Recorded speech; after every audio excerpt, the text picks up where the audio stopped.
যশোরের প্রত্যন্ত গ্রামে বসে দীর্ঘ ৫০ বছরেরও বেশি সময় ধরে বেজির লোম দিয়ে তুলি তৈরি করে জীবিকা নির্বাহ করে আসছেন কয়েকটি পরিবার।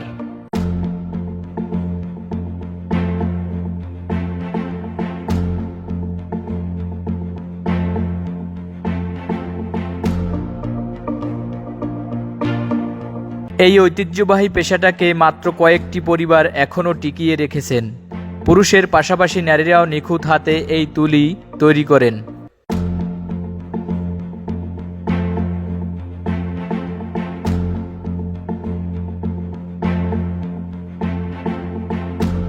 রং করা সহ বিভিন্ন গুরুত্বপূর্ণ কাজে ব্যবহৃত হয় এবং দেশের বাহিরেও এই তুলি রপ্তানি করে থাকেন।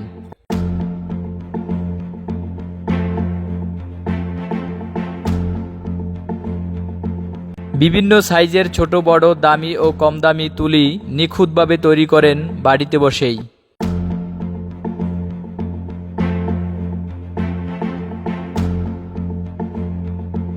এক সময়ের জনপ্রিয় এই শিল্পটি আজ প্রায় বিলুপ্তির পথে। এভাবেই এক এক করে বিদায় নিচ্ছে আমাদের ইতিহাস ও ঐতিহ্যগুলো।